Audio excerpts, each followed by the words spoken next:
Spoštovane gledalke, cenjeni gledalci, v oddaji Župan za vas. Danes gostimo v studiu televizije AS dr. Aleksandra Jevška, župana Mestne občine Murska Sobota. Dobrodošli, lep pozdrav.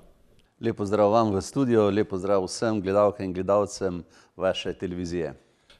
Začetki leta, čeprav že 2 meseca, so za nami, šestina leta. Seveda je čas, ko se sprejemajo proračuni. Tudi v vaši mestni občini je bilo prvo branje sprejeto. Kaj je bolj več, oziroma kaj več boste povedali sami? Ja, mi smo že v nekje decembru mesecu pristopili k pripravi predloga proračuna za prvo branje in okoliščine, v katerih smo sprejemali letošnji predlog proračuna, so specifične, zaradi tega, ker je proračun obremenjen z rezultati pogajanj med sindikati v javnem sektorju in pa vlado. Namreč jaz sem razočaran in tudi vsi župani in župani delijo to mnenje, tudi ne samo z mano, ampak to je tudi njihovo mnenje, kajti breme povečanja plač v javnem sektorju je padlo na občine in pa na občanke in občane. Mi smo tako morali v predlogu proračuna nekatere postavke pri vrtcih, pri oskrbi na domu dvigniti, zaradi tega, ker so se plače v javnem sektorju zvišale. Da se razumemo, javni sektor si zasluži višje plače, vendar realno je tudi glede na povečanje povprečnine v proračunu mestne občine za cirka 150 tisoč evrov manj denarja.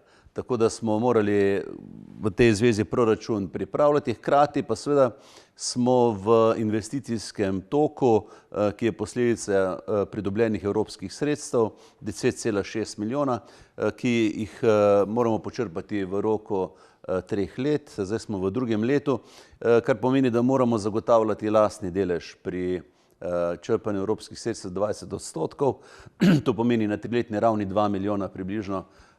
In to je denar, ki ga moraš predvidevati v proračunu, sicer ne dobiš evropskih sredstev. In zaradi tega mi v proračunu načrtujemo nekaj velikih investicij in sicer v letošnjem letu bomo začeli končno z rekonstrukcijo mestnega jedra, nadaljevali projekt na Soboškem jezeru. Delno je ta proračun tudi obremenjen z izdatki za vzhodno obvoznico, se pravi nadaljevanje obvoznice tja do Čade, kajti treba bo odkupiti nekatera zemljišča še. To smo, ne glede na to, da je to investicija države, tudi kot občina z dogovorom z državo dogovorili. Tako da investicijski ciklus bo, kot rečeno, zelo intenziven. Mi bomo v proračunu za leto 2019, če bo sprejet, v 2. branju predvidevamo 14. marca drugo branje in pa sprejem dokončni proračuna. Torej mi bomo cirka 40% denarja z proračuna namenili investicijam, kar je dobro, to je zelo dober rezultat. Hkrati je pa tudi dobro to, da ne zmanjšujemo socialnih transferjev. Mi na nekaterih postavkah celo povečujemo denar za šport, ohranjamo denar za prvošolčke, za novorojenčke, za, kot že prej rečeno, vzgojne izobraževalne institucije. Nekoliko smo pri javnih zavodih porezali, če se temu tako reče, vendar jaz mislim, da bodo z dobrimi prijavami na evropske projekte javni zavodi, predvsem Zavod za kulturo, šport in turizem, lahko nadomestil ta denar, ki smo ga morali znižati zaradi obremenitev proračuna. 9 milijonov nekje približno za socialne transferje, 9 milijonov za investicije, skupen znesek proračuna pa okoli 25 milijonov. To je nekje 7 milijonov več, kot je povprečen proračun mestne občine Murska Sobota, vendar lahko rečem, da ne glede na to, seveda, da nismo mogli izpolniti vseh želja, ker če bi izpolnjevali vse želje in vse zahteve krajevnih skupnosti, mestni četrti, občank in občanov, potem bi morali imeti 60-milijonski proračun, to pa ni realno. Vseeno pa z investicijami v samem mestu in pa tudi v primestnih naseljih, to moram posebej poudariti, nekako uravnoteženo pristopamo k gradnjam in pa nujno potrebnim investicijam. Pri primestnih naseljih mogoče je toliko bolj pomembno poudariti vaške domove, Veščica, Krog, Rakičan, in Satahovci, hkrati pa tudi kar rekonstrukcija nekaterih cest. Mislim, da se je že začela gradnja novega križišča v Satahovcih, črne točke, ki je že terjala kar nekaj prometnega, torej v prometnem smislu žrtev. Jaz ocenjujem torej, da je proračun uravnotežen, da je dobro pripravljen in da zopet rekordno črpamo evropska sredstva. Gre seveda za velike investicije, kar je bilo značilno za mestno občino Murska Sobota, kar se tiče v deželi ob Muri, res z velikimi investicijami, z velikimi zneski, tudi z evropskimi sredstvi, pomočjo greste v te investicije. Ena od teh je bila tudi seveda fazanarija, prižig reflektorjev, ki se je malce zamaknil z lanskega leta na letošnje, ampak to je povsem normalno. Na prvi domači tekmi spomladanskega dela Mura gosti Domžale, takrat bo krajša slovesnost bržkone in takrat predaja tudi reflektorjev na prvi spomladanski tekmi. Tako je, mi smo lastniki infrastrukture torej mestnega stadiona Fazanerija in mi smo obljubili nogometnemu klubu in pa nogometni šoli Mura, da bomo naredili vse, kar je v naših proračunskih možnostih, da bomo investirali v infrastrukturo, to smo delali. Mura obljublja, da bo dala gole, to tudi dela in zaenkrat smo vsi izpolnili svoje obljube. Jaz se resnično sem vesel, da se je Mura za takim zanosom in za tako publiko vrnila na slovensko nogometno prizorišče. Mislim, da oziroma smo navijači Mure najbolj iskani navijači v Sloveniji, ker napolnimo sleherni stadion, zadnjič tudi v Mariboru. Res kapo dol vsem, ki so bili tam. Jaz žal nisem mogel biti, ker sem bil v tujini. Bom pa torej v soboto 5.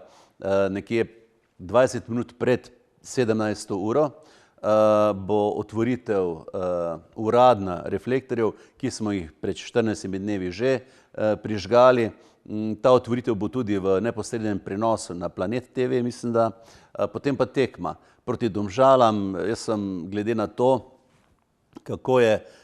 kakšno je vzdušje, prepričan, da bo stadion napolnjen in vesel sem, da smo po dolgih letih pričakovanj, pravzaprav skoraj 20 let, uspeli priti do reflektorjev, ne priti, saj je bilo treba kar precej veliko truda pa denarja, da smo uspeli to investicijo izpeljati za nogometaše Mure, za mlado generacijo Mure in za najboljše navijače na svetu. In jaz upam, da bomo sedaj res še bolj uživali kot sicer. To je ena od bližajočih se otvoritev. Kaj kmalu, že v naslednjem mesecu tudi odpirate Expano, dolgo pričakovano, takrat bo tudi izbor za gostinca, če se ne motim. Kdaj se to načrtuje v prihodnjem mesecu? 12. aprila bo uradna otvoritev tudi notranjosti paviljona Expano. To je šlo za precej zahtevno investicijo tudi iz vidika najsodobnejših multimedijskih orodij, ki bodo promovirale našo regijo Pomurje kot turistično destinacijo z vsemi turističnimi produkti. In takrat se bo tudi uradno otvorila gostilnica. Gostilničar je že izbran. Jaz ne vem, v javnosti se veliko polemizira o tem, češ, da je njegova napaka, da je iz Štajerske, ampak tisti, ki nam iz Štajerske in pa iz Slovenije nosijo denar, nimajo te napake, malo za šalo. Vendar, gledaj, moram pojasniti, da bodo gledalke in gledalci razumeli. To je bil drugi razpis za gostinca. Ko smo dali pred približno pol leta prvi razpis, sem osebno in tudi moji sodelavci obiskal več ali manj vse najboljše gostince v naši regiji in jih prosil, da se prijavijo na razpis. Objektivno so mi povedali, da se ne bodo, zaradi tega, ker imajo težave z natakarji, z kuharji in pa še en kup drugih okoliščin. Jaz to spoštujem, razumem, vendar sedaj smo šli v drugi razpis, prijavili so se 3 izbrani. Gostinc je imel najboljšo predstavitev, ima tudi zelo močno gostinsko zaledje na drugem delu Slovenije in komisija je tako izbrala. Zdaj pa počakajmo, kaj bo, vendar ima gostinc po pogodbi dolžnost, da ponuja prekmursko hrano. Jaz se bom potrudil tudi in tudi upam, da mu bo uspelo zaposliti domače ljudi. Potem pa, ko bo gostinska ponudba znana, bomo pa lahko ocenjevali. prej pa se mi zdi, da ni korektno. Točno tako. Boste pa seveda vztrajali na svojih zahtevah, predvsem kvalitete.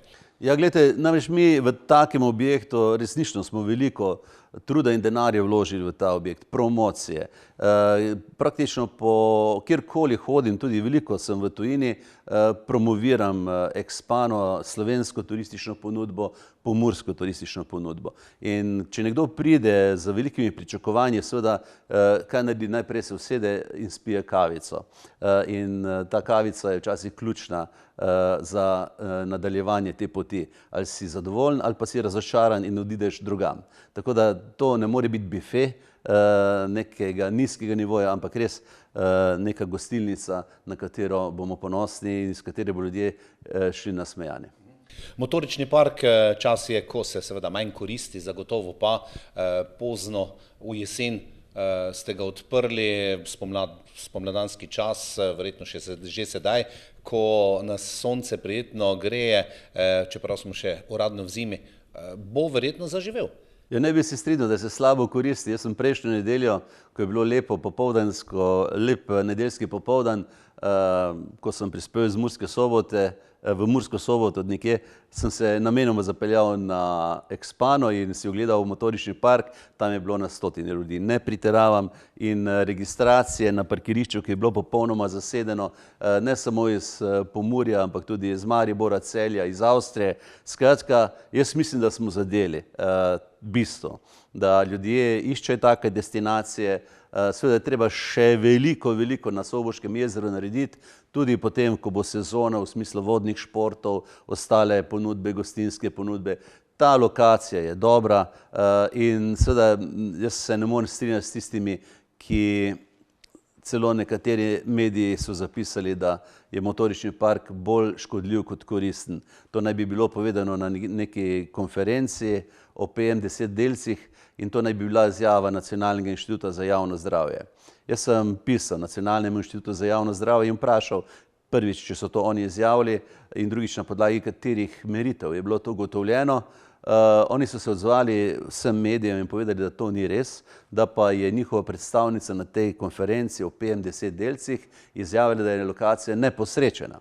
Jaz se zavedam, da bi bila lokacija najbolj posrečena v Triglavskem narodnem parku, kjer je čist zrak, vendar če govorimo o neposrečenih lokacijah, tako, če malo karikiram, potem je tudi Blejsko jezero neposrečena lokacija, ker je ob cesti Slovenska obala neposrečena lokacija in ne nazadnje jezero pred Gradcem, ki ga toliko upevamo, kako znajo Avstrijci, mi pa ne, je ponesrečena lokacija, ker je ob avtocesti.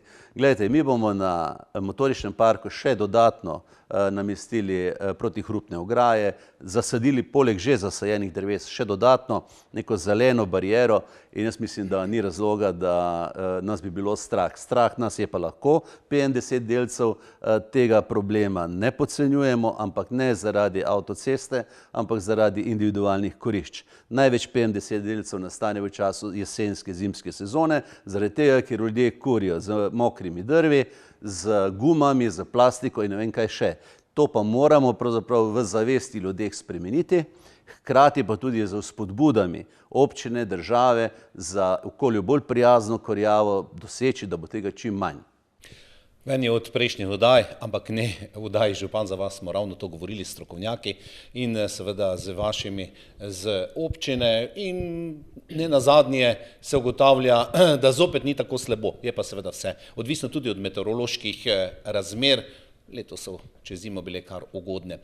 Za konec tega pogovora v oddaji Župan za vas, župan Jevšek, bližajo se tudi evropske volitve, toliko se govori, kako mlade pridobiti, pa eno in drugo slišimo pa seveda tudi to, in fajn bi bilo, da pojasnite, da ste tudi na listi za evropskega poslanca, seveda socialdemokratov. Glede, jaz sem velik pristaš Evropske unije, veliko pravim potujem tudi po Evropi, po svetu in sem tudi član odbora regij, to je izvoljenih županov, ki se 2-3 mesečno sestajamo v Bruslju. Povedati moram dejstvo, da prostor, kjer se sprejemajo odločitve, je Bruselj. Ne glede na to, da potem v sekundarnem mogoče smislu ali pa na drugi stopnji se odloča tudi na nivoju države. Ampak zelo pomembno je to, kaj se dogovori v Bruslju. In za regijo, kot je Pomurje, je zelo pomembno oziroma bi bilo zelo koristno, da ima svojega evropskega poslanca v Bruslju. Zaradi tega, ker tam se odloča o tem, predvsem v smislu nove finančne perspektive, kaj se bo delalo in kje se bo delalo. Mi smo imeli v obstoječi finančni perspektivi, imamo torej situacijo, ko je ves evropski denar pravzaprav namenjen nekim mehkim vsebinam, niso dovoljene investicije, ker se je tako pač takrat dogovorilo. Imamo pa realno sliko v Pomurju, da rabimo še ogromno investicij. Na Goričkem še vedno vozijo nekatere kraje vodo za cisternami. Še vedno ni hitrega interneta. Še marsikje je območje brez kanalizacije ali pa je kanalizacija zastarela. Murska Sobota imamo v proračunu že za leto 2019 začetek totalne prenove kanalizacije v našem mestu, ker je poddimenzionirana, zastarela in je potrebno obnoviti in narediti ločen kanalizacijski sistem, da ne bo meteorne vode in kanalizacijske vode pritekli skupaj. Skratka, če se vrnemo na evropske volitve, težka odločitev je bilo to tudi za mene. Jaz se zavedam političnih posledic zaradi take odločitve, ker so lokalne volitve pred kratkim bile.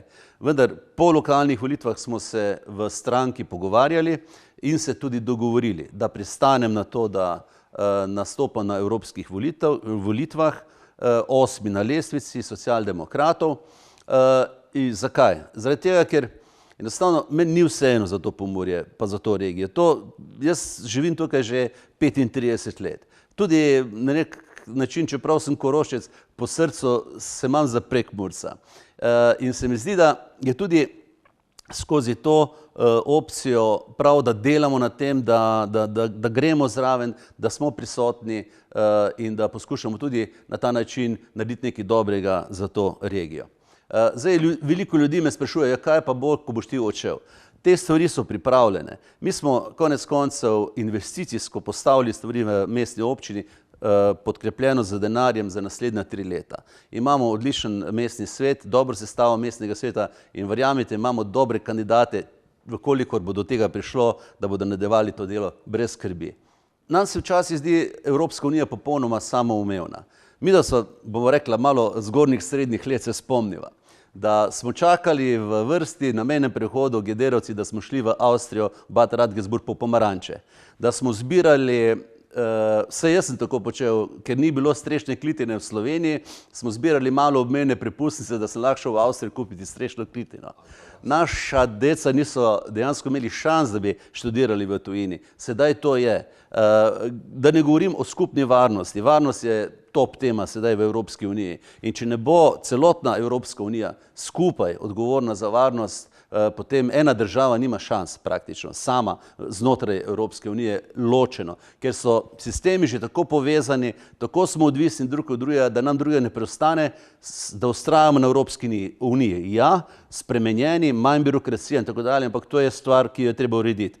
In sedaj se zelo nazorno kaže v zadevi Brexit, do česa lahko pride, če se prehitro odločiš, da greš ven. Zdaj Britanci ugotavljajo, kakšne težave bodo imeli in jih bodo imeli. Njihovi investitorji in tuji investitorji se že selijo iz Velike Britanije v druge države v Evropo. Skratka, zadeve niso tako samoumevne, dolžnost naša pa je. In to bom poudaril tudi v času kampanje, da gremo na evropske volitve in da damo svoj glas. To, da imamo 20% udeležbo na evropskih volitvah v naši regiji, je nedopustno. In moramo predvsem mlade spodbuditi, da bodo šli na volitve, kajti recimo samo programi Erasmus se bodo v naslednji finančni perspektivi podvojili in za izobraževanje in usposabljanje mladih bo namenjenih 30 milijard evrov. Potrojila se bo možnost, da boš lahko šel študirati in se izobraževati v tujino. Skratka, veliko je koristi in zato je treba vztrajati na Evropski uniji. Dr. Aleksander Jevšek, župan mestne občine Murska Sobota, hvala za današnji obisk, hvala za povabilo. tudi to ob koncu za evropske volitve. Drage gledalke in gledalci, to je bila oddaja Župan za vas z županom dr. Aleksandrom Jevškom, županom Mestne občine Murska Sobota. Bodite tudi v nadaljevanju v oddajah Župan za vas z nami. Izvedeli boste veliko tega, kar se dogaja v občinah, v deželi ob Muri.